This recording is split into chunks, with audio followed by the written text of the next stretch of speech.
ಬೆಂಗಳೂರು ಹೊರವಲಯ ನೆಲಮಂಗಲ ತಾಲೂಕಿನ ಯಂಟಗಾನಹಳ್ಳಿಯಲ್ಲಿ ಗ್ರಾಮ ಪಂಚಾಯಿತಿ ವ್ಯಾಪ್ತಿಯಲ್ಲಿ ನೆಲಮಂಗಲ ಉತ್ಸವ ಪ್ರಯುಕ್ತ ವಕೀಲರಾದ ರವಿ, ಜಯರಾಮ್, ಚಿಕ್ಕೇಗೌಡ, ಚಿಕ್ಕಣ್ಣ, ಭೂಸಂದ್ರ ಚಿಕ್ಕಣ್ಣ ನೇತೃತ್ವದಲ್ಲಿ ಯಂಟಗಾನಹಳ್ಳಿ ಗ್ರಾಮ ಪಂಚಾಯಿತಿ ವ್ಯಾಪ್ತಿಯ ಬಾವಿಕೆರೆ, ಚಿಕ್ಕಮಾರನಹಳ್ಳಿ, ಭೂಸಂದ್ರ, ಮಹದೇವಪುರ, ಕೊರಟಗೆರೆ, ಹನಸಂದ್ರ, ಬಟರಹಳ್ಳಿ, ಯಂಟಗಾನಹಳ್ಳಿ, ಹಂಚಿಪುರ, ಕೊಡಪನಹಳ್ಳಿ, ಕುಲುಮೆ, ಕೆಂಪಲಿಂಗನಹಳ್ಳಿ, ಮಲ್ಲಾರ ಬಾಣವಾಡಿ, ಶಾಂತಿನಗರದಲ್ಲಿ ಮಹಿಳೆಯರಿಗೆ ರಂಗೋಲಿ ಸ್ಪರ್ಧೆಯನ್ನು ಆಯೋಜನೆ ಮಾಡಲಾಗಿತ್ತು.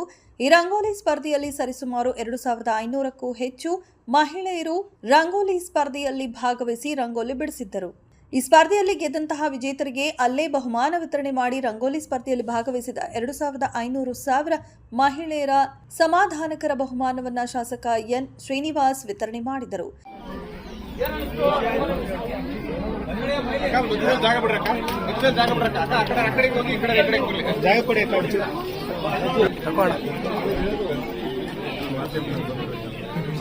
ಅಕ್ಕ ಈ ಕಡೆ ನಿಂತ್ಕೊಳ್ಳಿ, ಈ ಕಡೆ ಅಕ್ಕ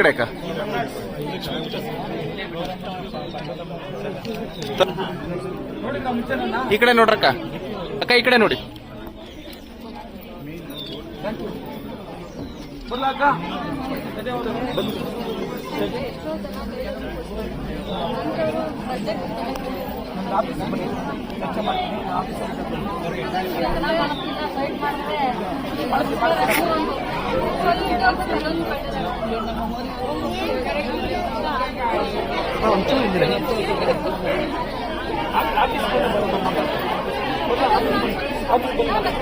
ವಿಶೇಷವೇನೆಂದರೆ ಕೊಡಪನಹಳ್ಳಿಯಲ್ಲಿ ಕಾಂಗ್ರೆಸ್ ಮುಖಂಡರಾದ ಚಿಕ್ಕೇಗೌಡರು ಶಾಸಕ ಎನ್ ಶ್ರೀನಿವಾಸ್ ಮೇಲೆ ಹೂವಿನ ಮಳೆ ಸುರಿಸಿ ಸ್ವಾಗತ ಮಾಡಿದರು. ನಂತರ ಮಾಧ್ಯಮದ ಜೊತೆ ಮಾತನಾಡಿದ ವಕೀಲರು ಮತ್ತು ಕಾಂಗ್ರೆಸ್ ಮುಖಂಡರಾದ ರವಿ, ಮಹಿಳೆಯರು ಮುಂಜಾನೆ ರಂಗೋಲಿ ಬಿಡಿಸುತ್ತಾರೆ. ಇತ್ತೀಚಿನ ಕಾಲದಲ್ಲಿ ರಂಗೋಲಿ ಬಿಡಿಸುವವರ ಸಂಖ್ಯೆ ಕಡಿಮೆಯಾಗ್ತಿದೆ. ಶಾಸಕರು ರಂಗೋಲಿ ಸ್ಪರ್ಧೆ ಮಾಡುವ ಮೂಲಕ ಗ್ರಾಮದಲ್ಲಿ ಮಹಿಳೆಯರು, ಹೆಣ್ಣು ಮಕ್ಕಳು ರಂಗೋಲಿಯ ಬಗ್ಗೆ ಗ್ರಾಮದಲ್ಲಿ ಹೆಚ್ಚು ಆಸಕ್ತಿ ವಹಿಸುವಂತೆ ಮಾಡಿದ್ದಾರೆ. ಬಹಳಷ್ಟು ಅದ್ಭುತವಾಗಿ ರಂಗೋಲಿ ಬಿಡಿಸಿರುವುದು ನೋಡಿ ಸಂತೋಷವಾಯಿತು ಎಂದರು. ಇದರ ಎಲ್ಲ ಶ್ರೇಯಸ್ಸು ಶಾಸಕ ಎನ್ ಶ್ರೀನಿವಾಸ್ಗೆ ಸಲ್ಲುತ್ತೆ ಮತ್ತು ಶಾಸಕರ ಹತ್ತಿರ ಮುಕ್ತವಾಗಿ ಮಹಿಳೆಯರು ತಮ್ಮ ಸಮಸ್ಯೆಗಳನ್ನು ಹಂಚಿಕೊಳ್ತಿದ್ದಾರೆ.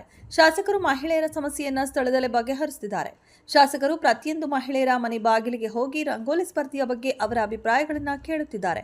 ಇಂತಹ ಶಾಸಕರು ಎಲ್ಲಿ ಸಿಗ್ತಾರೆ ಅಂತ ಹೇಳಿ ಇಂತಹ ಶಾಸಕರನ್ನ ನಾವು ಉಳಿಸಿಕೊಳ್ಳಬೇಕು, ಇಲ್ಲದಿದ್ದರೆ ನಮ್ಮಂತ ದಡ್ಡರು ಯಾರೂ ಇಲ್ಲ ಎಂದು ಸಂತಸ ವ್ಯಕ್ತಪಡಿಸಿದರು.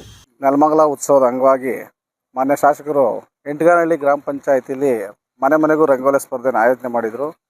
ಅದರಲ್ಲಿ ಯಂಟಗಾನಹಳ್ಳಿಲಿ ಇವತ್ತು ಒಂದು ವಿಶಿಷ್ಟವಾದ ದಾಖಲೆ ಅಂತ ಹೇಳಿದ್ರು ತಪ್ಪಾಗಲ್ಲ.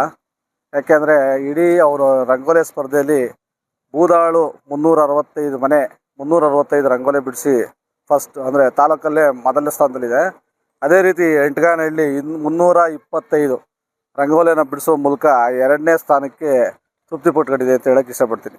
ಮತ್ತು ಇವತ್ತು ಯಂಟಗಾನಹಳ್ಳಿಲಿ ಇನ್ನೊಂದೇನು ವಿಶೇಷ ಅಂದರೆ ಮಾನ್ಯ ಶಾಸಕರು ಸುಮಾರು 1 ಗಂಟೆ ಕಾಲ ಯಂಟಗಾನಹಳ್ಳಿಲಿ ದೇವಸ್ಥಾನದ ಬಳಿ ನಿಂತ್ಕೊಂಡು ಎಲ್ಲ ಸ್ತ್ರೀಯರ ಜೊತೆನೂ ಅವರ ಕಷ್ಟ ಸುಖನ ಮಾತಾಡಿ ಅವರ ಸಮಸ್ಯೆಗಳನ್ನು ಅಲ್ಲೇ ಖುದ್ದು ನಿಂತು ಬಗೆಹರಿಸೋ ಮೂಲಕ ಇವತ್ತು ಯಂಟಗಾನಹಳ್ಳಿಯವರೆಲ್ಲ ಸ್ತ್ರೀಯರು ಇವತ್ತು ಹೆಣ್ಮಕ್ಳು ಏನಿದ್ದಾರೆ ಮನಮೆಚ್ಚಿ ಇವತ್ತು ನಮ್ಮ ಜನಸ್ನೇಹಿ ಶಾಸಕರನ್ನ ಹಾರೈಸಿದ್ದಾರೆ. ಮತ್ತು ನೀವು ಗೆದ್ದು ನಮ್ಮ ಸಂಪುಟದಲ್ಲಿ ಸ್ಥಾನ ಪಡೆದು ಮಂತ್ರಿ ಆಗಬೇಕು ಅಂತಲೂ ಕೂಡ ಹಾರೈಸಿದ್ದಾರೆ.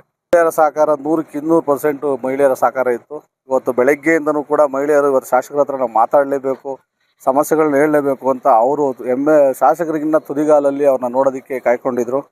ಮಾನ್ಯ ಶಾಸಕರು ಬಂದ ಮೇಲೆ ಅವರು ಮನದಾಳವಾಗಿ ಬಿಚ್ಚು ಮುಕ್ತವಾಗಿ ಇವತ್ತು ಹೆಣ್ಮಕ್ಳು ಯಾವುದೇ ಭಯ, ಭೀತಿ, ಒಂಥರ ಸಂಕೋಚ ಏನೂ ಇಲ್ಲದೆ ಮಾತಾಡಿ ಇವತ್ತು MLA ಅವ್ರನ್ನ ತುಂಬ ಆಧಾರದಿಂದ ಗೌರವಿಸಿದ್ದಾರೆ. ಇವತ್ತು ನಮ್ಮ ಯಂಟಗಾನಹಳ್ಳಿ ವಿಶಿಷ್ಟ ಏನು ಅಂದರೆ ಇವತ್ತು 20 ಲಕ್ಷ ಕೆಲಸ ಆಲ್ರೆಡಿ ನಮ್ಮ ಯಂಟಗಾನಹಳ್ಳಿ ಪಂಚಾಯತಿ ವ್ಯಾಪ್ತಿಯಲ್ಲಿ ನಮ್ಮ ಯಂಟಗಾನಹಳ್ಳಿಗೆ 1 ಕೋಟಿ ರೂಪಾಯಿ ಅನುದಾನ ನೀಡಿದ್ದಾರೆ.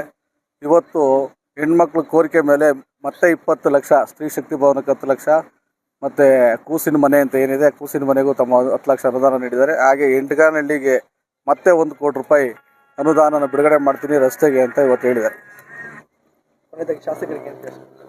ಇಲ್ಲ, ಶಾಸಕರು ಇವತ್ತು ನಮಗೆ 3 ವರ್ಷದಲ್ಲಿ ಇವತ್ತು ಜನ ಮೆಚ್ಚಿದ ಶಾಸಕರಾಗಿದ್ದಾರೆ ಅಂತ ಹೇಳೋದಕ್ಕೆ ಇಷ್ಟಪಡ್ತೀವಿ.